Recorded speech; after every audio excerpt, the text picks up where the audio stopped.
Qu'est-ce que l'antiphrase? L'antiphrase est une figure de style qui consiste à exprimer une idée en utilisant des mots qui en signifient le contraire ou qui la dénotent de manière ironique ou sarcastique. En d'autres termes, c'est une forme de dénotation inversée où la signification réelle est implicite, souvent sous-entendue ou nuancée par le ton, le contexte ou la situation. On parle parfois aussi des « ironies » lorsqu'il s'agit d'une antiphrase, mais il est important de faire la distinction, l'antiphrase peut être plus subtile et moins directement accusatrice. Origine et nom. Le terme « antiphrase » provient du grec antiphrasie, composé de anti, contre, et phrasie, expression. Son usage remonte à l'Antiquité, notamment en rhétorique, où il servait à souligner une idée par son contraire apparent. Fonction de l'antiphrase. L'antiphrase a plusieurs fonctions essentielles en littérature. Ironie et satire, en disant le contraire de ce que l'on pense réellement, l'auteur peut faire passer une critique, une moquerie ou une mise en cause indirecte. Expression de l'ironie, elle permet d'indiquer un décalage entre la parole et la pensée ou entre la situation et la déclaration. Nuance et subtilité.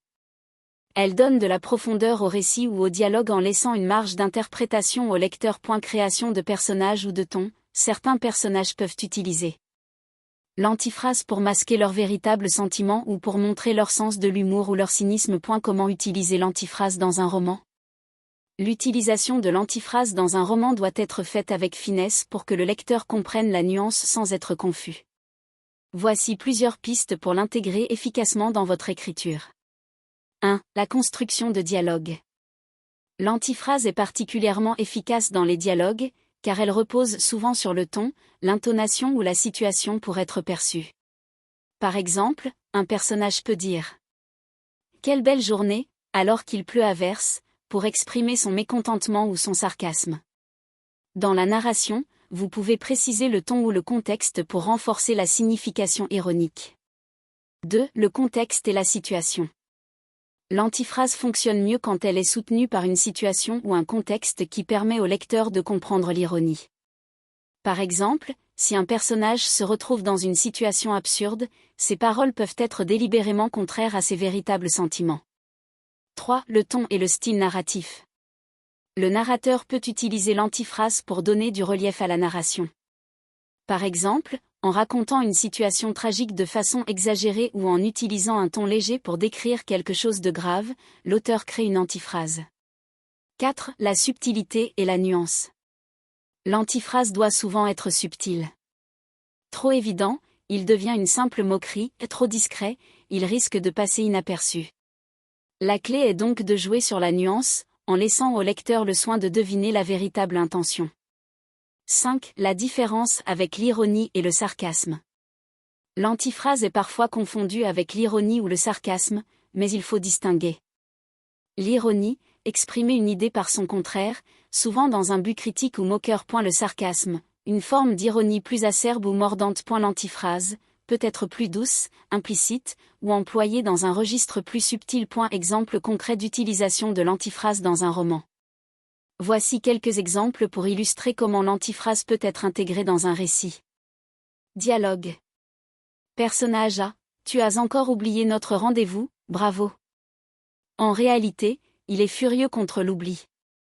Personnage B. Oh, je suis vraiment un champion de la ponctualité. Avec un ton sarcastique. Narration.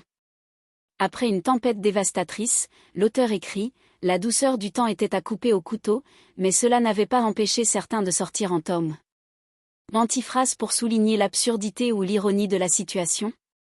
Description d'un personnage. Un personnage prétend être « le plus modeste des hommes » alors qu'il affiche une arrogance évidente. La phrase, dans ce contexte, est une antiphrase. Conseil pour maîtriser l'usage de l'antiphrase. Connaître votre personnage. Certains personnages utilisent naturellement l'antiphrase pour masquer leurs véritables sentiments ou pour se moquer subtilement. Jouer sur le ton.